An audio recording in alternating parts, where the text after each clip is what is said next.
So, 60 Minutes Australia recently attacked Thailand's head of state, the King of Thailand, and their key witness is a man named Andrew MacGregor Marshall, whom they claim is an investigative journalist. Yet the truth is, Andrew MacGregor Marshall is not an investigative journalist. He is a bully, and he is a verified liar. In 2011, he got in trouble at Reuters for mocking victims of the Fukushima nuclear disaster.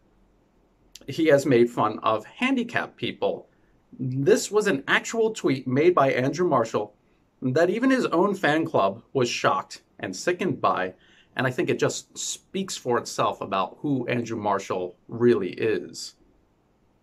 And for the last 6 years, he lied to his readers, well, about a lot of things, but he also claims that he had overwhelming evidence that I was this elderly American expat named Michael Persh. For 6 years, he lied about this. And I'm obviously not Michael Persh. And obviously, Andrew Marshall never had, and of course, never bothered to show any of that overwhelming evidence to say otherwise, because he's a liar. His claims about Thailand's king are all based on speculation as well, and many of them are about irrelevant rumors about his personal life, not his public life or his public service to Thailand. And Marshall even uses phrases like believed to have or believed to be, which means, just like when he lied about me being Michael Persh, he has zero evidence and he's just making things up. Except for the fact that maybe the king at one point might have made his dog an air marshal.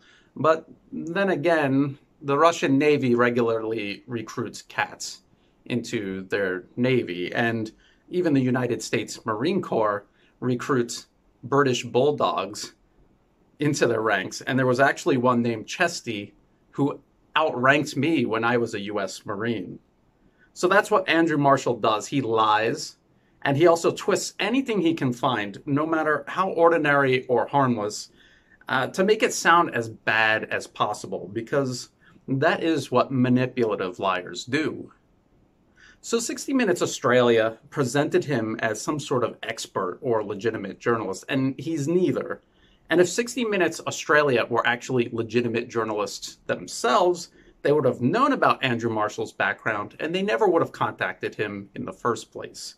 But by using Marshall as their source, it means 60 Minutes Australia started out wanting to attack and smear and lie about the Thai monarchy, and they just worked their way backwards to find people who would help them do that. And this is what makes the Australian media, along with the British and US media, among the worst in the world. These are the same people who lied about WMDs in Iraq, they lied about the Libyan and Syrian wars, and now they're lying about what's going on inside of Thailand. So keep this in mind. Don't let the fancy studios and the big budgets of the Western media fool you. And think twice before ever believing any of the so-called experts that they're parading before the public. I put some references regarding Marshall and his lies in the video description below. And please like and share the video if you thought it was helpful. And please subscribe because it really does help the channel grow. And as always, thank you very much for watching.